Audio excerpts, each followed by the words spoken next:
Hello बच्चों, let's start the question. अब हमारे पास क्वेश्चन क्या है, what is meant by compressibility factor of gas. हमें क्या बताना है, compressibility factor of gas is it always equal to और greater than 1 for all gases.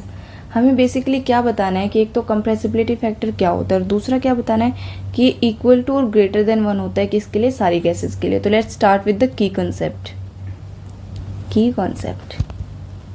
की कॉन्सेप्ट क्या आएगा अपने पास, की कॉन्सेप्ट आएगा कंप्रेसिबिलिटी फैक्टर बताना है। तो देखिए कंप्रेसिबिलिटी फैक्टर होता क्या है, कंप्रेसिबिलिटी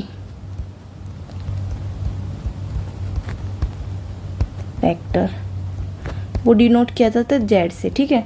तो वो क्या बताता हमें, it tells about the deviation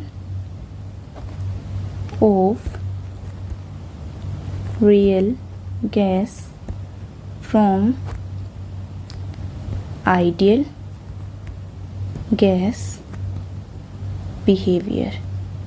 ठीक है, अपने को क्या होता है, जो कंप्रेसिबिलिटी फैक्टर है वो हमें बताना है कि डेविएशन किसका, रियल गैस का, किस में से, आइडियल गैस बिहेवियर में, deviation of real gas from ideal gas behaviour. और हमें क्या बताता है दूसरा, अभी देखिए शुरू करते हैं इसको। तो और कंप्रेसिबिलिटी फैक्टर इसके अलावा हमें बताता है it is the ratio of V real gas to V ideal gas। ठीक है, हमें क्या बताया था, हमारे पास इसका रेशियो होता है किसका, V रियल अपॉन में V आइडियल। V क्या होता है, वॉल्यूम। ठीक है, तो अभी देखिए तो अपने पास क्या आया, Z is equal to V real upon में V आइडियल। और इसको अगर हम दूसरी फॉर्म में लिखेंगे तो हम कैसे लिखते हैं, हम लिखेंगे इसको, फिर देखिए वी ऑब्जर्व अपॉन में वी कैलकुलेटेड। ठीक है, तो अभी क्या आया हमारे पास, इसके बाद आया हमने क्या ली, z इज इक्वल टू, फिर हमारे पास आता है z compressibility factor volume of observe upon में वॉल्यूम ऑफ कैलकुलेटेड। तो z इज इक्वल टू 1 आता है हमारे पास किसके लिए, फॉर आइडियल गैस। और z हमारे पास फिर आता है z लेस देन 1 किसके लिए आता है, और gases whose attractive force is greater, जिसका अट्रैक्टिव फोर्स क्या होता है, ग्रेटर होता है। और z ग्रेटर देन 1 किसके लिए आता है हमारे पास, for gases whose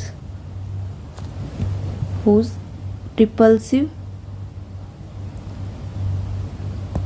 forces is greater। क्या होता है हमारे पास, अब हमारे पास क्या होते हैं, तीन फैक्टर होते हैं। देखिए एक होता है z is equal to 1, z is equal to 1 क्या होता है, आइडियल गैस के लिए होता है, तो इसमें तो कोई चेंज आ नहीं रहा। ठीक है, तो z is less than 1, less than 1 किसके लिए होता है, जब हमारे पास जब अट्रैक्टिव फोर्स ज़्यादा होती है, अट्रैक्टिव फोर्स ज़्यादा होगी तो क्या होगा, रिपल्सन कम होगा। और अट्रैक्टिव फोर्स जब ज़्यादा होती है तो हमारे पास क्या होता है, देखिए जो v ऑब्जर्व होता है वो v कैलकुलेटेड से क्या होता है, कम होता है। तो अपने पास z इज लेस देन 1 आ जाएगा क्योंकि इसमें अट्रैक्टिव फोर्स ज़्यादा है। अब ऐसे z ग्रेटर देन 1 किसके लिए आता है, जब हमारे पास रिपल्सिव फोर्स ज़्यादा होती है। रिपल्सिव फोर्स ज़्यादा होगी मतलब अपने पास जो v ऑब्जर्व आएगी वो क्या होगी, ज़्यादा होगी, किससे, v कैलकुलेटेड से। तो हमारे पास क्या है, हमारे पास ये तीन फैक्टर है, z इज इक्वल टू 1 और z इज लेस देन 1 और z इज ग्रेटर देन 1। ठीक है, I hope you understood it well बच्चों, बेस्ट ऑफ लक।